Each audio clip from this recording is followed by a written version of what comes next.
due to the Sorry, I forgot to record today. Apologies. yeah, no worries. So I think it's because we believe or we have come to a understanding that, this whole aspect of clarity, this whole aspect of certainty is a destination that we will reach, and then our life is going to be sorted. I say this from a personal belief, personal experience, that is what I thought. Okay, after a job, after a degree, after a job, my life will be settled. And then it keeps unfolding in very different layers. And then when I kept exploring so many domains, I thought I was beating myself up because I thought I'm not clear, and I'm not kind of settling with one thing. But the moment I looked at self-directed learning and how it's about an exploration of yourself, of how you want to, see your life unfolding, it changed my perspective towards life and learning and living. So I feel this whole aspect, the fear is because we think that we are going to reach this destination of clarity someday, and then life is going to be all perfect.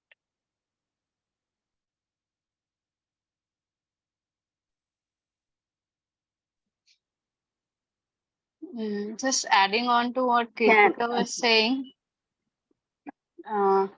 and just taking a small reference from what Peter Gray was also talking about, that children, we segregate life. Okay, now I'm studying and later I'll get settled and later I'll get into my job and all of that. So that way I'll get settled or something like that. We segregate life like that, but children don't do that.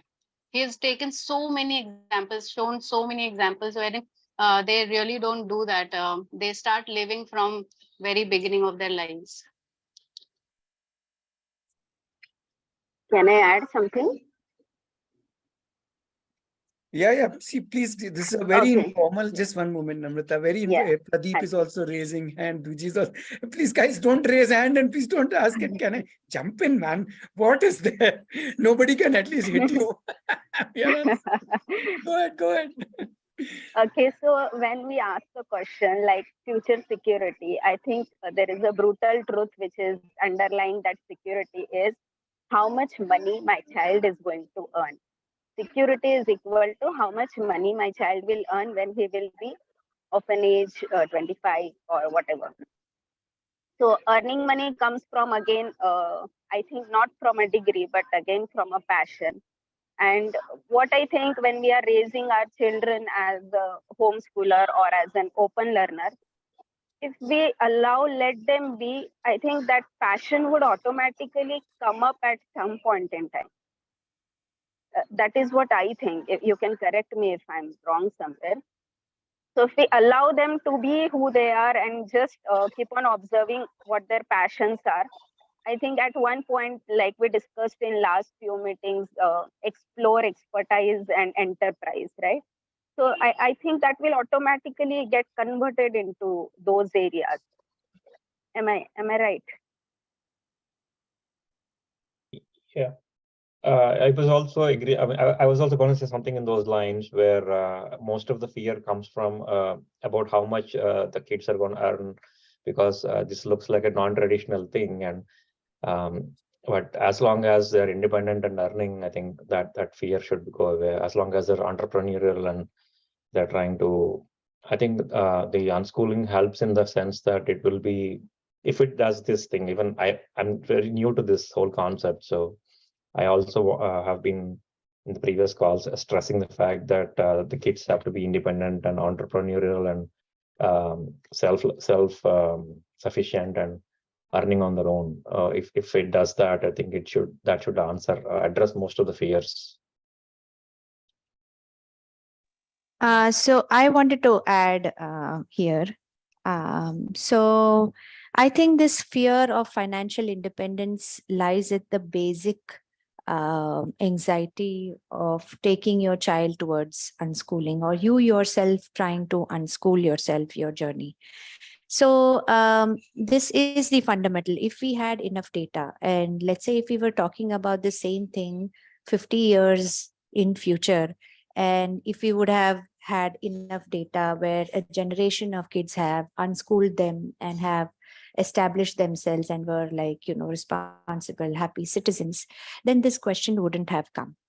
So this is one of the most basic fear, and that fear, when somebody asks me this question, my initial reaction is to always say that nay, they will find a path and they will settle down somehow. But when I am talking to so many parents now, I think this is at the core, and that fear is not going to go away by the way I would answer or by the way of listening to stories, and that is there, right? So I don't have the answer to this question, but it is yet to come. We have to only figure this out. We have to take that risk. Here. Yes. Rajita, if you don't mind, I would want you to pause here, because one of the things that we always feel is that when we don't know the answer, it's better to ask questions. So I will confess that I don't have the answer either, but I would like to ask a few questions. Yes. One is that, is it really the child's future that we are afraid of? Or is it our fear of financial security?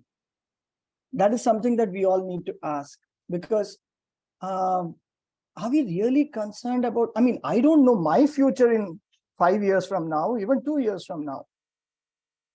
So am I really worried about my child's future, which is probably 20 years from now? Or am I really worried about my own future in 20 years? Right? So this is something that I would like folks to reflect on, one. And two, when we are thinking of financial security, right? If I go and ask, what is that guy's name? Mukesh Ambani, right? Does he feel secure enough that he will stop working today? Right? That's what we are saying, right? Work so that you can earn money, earn enough, and then you are secure. He will say, no, I'm not. He has said it in many interviews that I'm always hungry for more and I want to do more, right? So even somebody with, I don't know, enough money that his 3 generations will spend just counting the money, doesn't feel financially secure.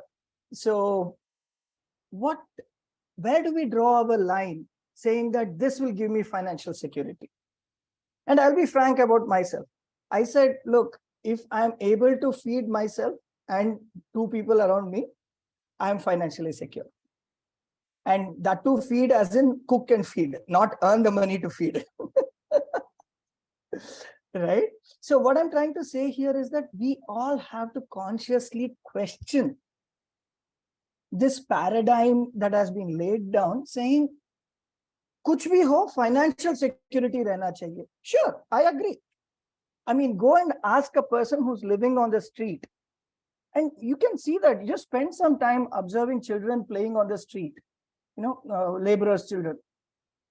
And, they will have various answers. You can see that they'll play, they will, eat something, they'll sleep. Are they insecure or are we insecure? So what I'm trying to say here is that we typically tend to externalize these things where the questions are actually inside us. So please ask those questions. I don't have the answers. Like I said, I would like to pose more questions. Yeah, maybe Archana should answer the person who raised the question. She's saying it's not related to financial security. So if you have audio, you might want to talk and express your fear and elaborate more, as Namrata was asking.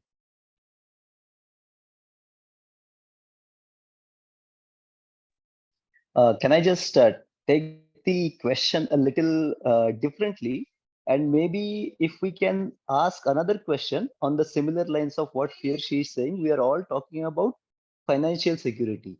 How about, kind of mental security as such, or emotional security, or other way around? Let me put a question in this manner.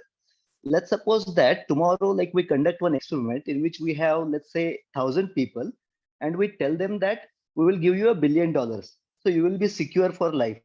And all you have to do is put your kids for open school. Now, will they do it? I don't know, but I don't think necessarily they will do it. On the other hand, someone like Dviji, Ratnesh, or we all of us, they will do it without having an assurance of a financial security. So how about that? Like, is it only a financial aspect, or is it also social aspects? Like, maybe take it in a different way. Like there are people who are earning a lot of money, but they don't really have degrees. They don't have the social status of that kind. We say vada pav wala in Mumbai. A vada pav wala in Mumbai earns a lot better than a software engineer in Mumbai. There are vada pav walas like that, and they're very popular, but they don't have the social status. So I think that is where she is going, and that is where this can come up as, like, if we really give $1 billion to them, how many people will be volunteering for open learning? I still feel not many. There would be a limited crowd.